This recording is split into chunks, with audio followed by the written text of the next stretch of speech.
भिवंडी लोकसभा चुनाव को लेकर भिवंडी शहर व ग्रामीण के लोगों ने बड़े उत्साह के साथ मतदान किया और अपनी अपनी जिम्मेदारी निभाई। भिवंडी शहर में 40% वोटिंग हुआ, तो वही ग्रामीण भाग की बात की जाए तो भिवंडी ग्रामीण में 60% से 70% वोटिंग हुआ।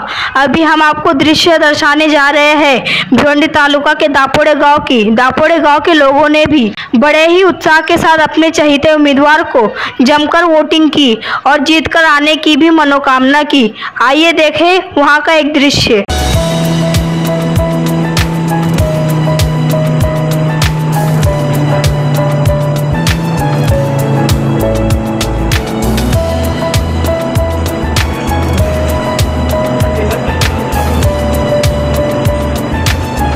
या दापोडे गावचा मी एक रहिवासी आहे आणि मी मतदान केलेलं आहे। भारतीय लोकशाहीमधील सगळ्यात मोठा हा उत्सव आहे, जगातील सगळ्यात मोठी लोकशाही आणि त्यातील हा मतदान करण्याचा जो हक्क प्राप्त झालेला आहे त्याबद्दल खऱ्या अर्थाने खूप आभारी आहोत।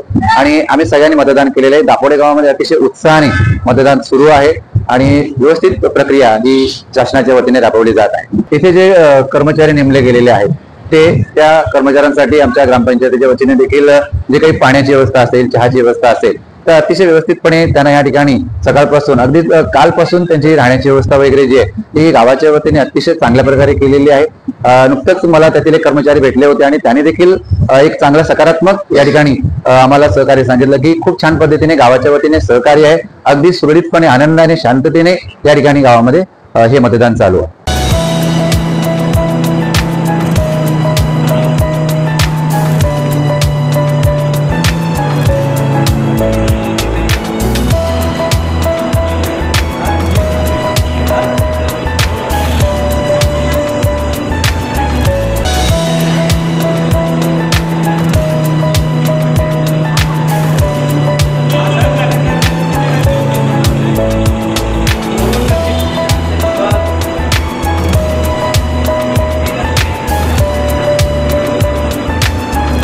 भिवंडी लोकसभा क्षेत्रातील आमचं मतदान केंद्र 312 दापोडे गावाचं मतदान सुरू आहे।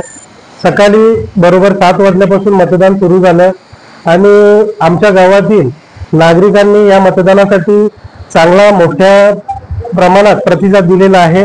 नक्कीच या मतदान प्रक्रियेमध्ये दापोडे ग्रामपंचायतच्या वतीने जे मतदार मत देण्यासाठी येतात त्यांची गैरसोय होऊ नये याकरिता आमचे विद्यमान सरपंच सन्माननीय विजय गोपीनाथ पाटील, उपसरपंच सन्माननीय दत्ता दशरथ पाटील व संपूर्ण ग्रामपंचायतच्या वतीने येणाऱ्या नागरिकास उन्हापासून आणि गरमीपासून त्रास होणार नाही यासाठी चांगल्या प्रकारचे कूलर लावण्यात आलेले आहे व सर्वांसाठी पाण्याची व्यवस्था देखील केलेली आहे।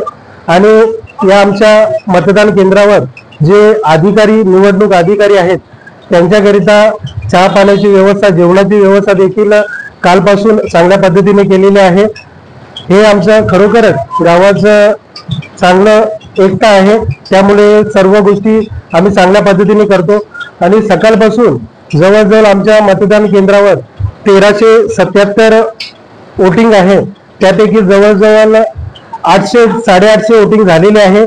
जवळजवळ 70-75% वोटिंग झालेले आहे आणि आम्हाला खात्री आहे जवळजवळ 90% या आमच्या 312 मतदान केंद्रावर होणार।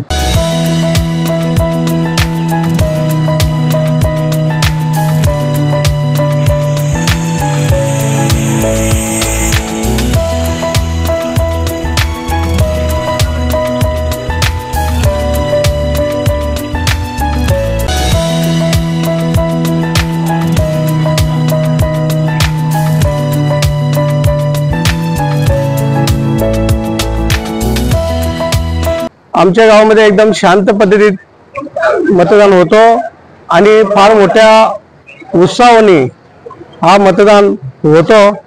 मतदान तर 1370 पर्यंत आहे आणि 75-80% पर्यंत आतापर्यंत होत आलेले आहे। जास्तीत जास्त या ठिकाणी लक्ष जे जनतेचं लागलेलं आहे ते बाल्यामामा उर्फ सुरेश म्हात्रे यांची निशाणी तुतारी हा जोरात वाजत आहे आणि या ठाणे जिल्ह्यामध्ये मोठ्या उत्साहाने आवाज कानाकोपऱ्यात जातो।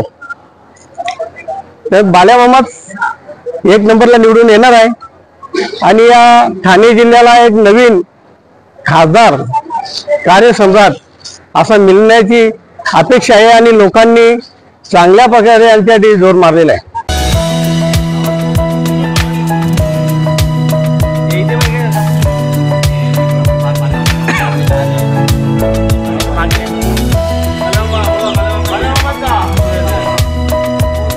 सर्वप्रथम मी सर्व दापोडे गावातील मतदार ज्या लोकांनी मतदान केलं त्यांचे सर्वांचे मी मनापासून आभार मानत आहे.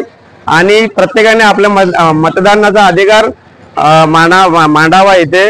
आणि आमचा म्हणणं असं आहे, ज्याप्रमाणे तुम्ही आमची कौल ऐकता नागरिकांची, का तुम्ही कोणाला मतदान केला, कोणाला सपोर्ट करता, तुम्ही आज आम्हाला विचारण्यापेक्षा जो खासदार निवडून येईल त्यांना तुम्ही विचारा का यावर्षी तुमचा प्लॅन काय आहे, मतदारसंघात जो तुम्ही काम करणार आहे तो प्लॅन काय. आणि 1 वर्षानंतर त्यांची इंटरव्ह्यू घ्या की तुम्ही या मतदारसंघामध्ये ज्या काही योजना आणलेल्या आहेत त्या कशा प्रकारे आणल्या, कशा प्रकारे तुम्ही त्या योजना नोंदवल्या.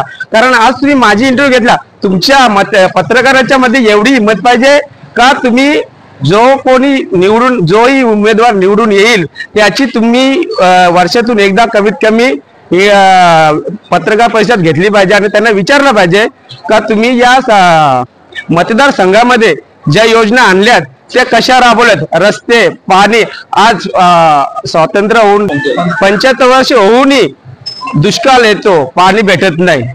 याचा कुठेतरी आम्हाला खूप वाईट वाटते. तर तुम्हाला पत्रकारांना मी एकच विनंती करत आहे, तुम्ही 5 वर्षातून नको येऊ, आम्हाला 5 वर्षातून फक्त आम्ही मतदान करू शकतो, पण तुमच्या हातामध्ये ही एक शक्ती आहे. आपला आधारस्तंभापैकी 4था आधारस्तंभ मीडिया आहे. तुमच्याकडे ही एवढी शक्ती आहे का तुम्ही प्रश्न विचारू शकता की तुम्ही या मतदारसंघामध्ये किती योजना आणल्या, त्या कशा राबवल्या.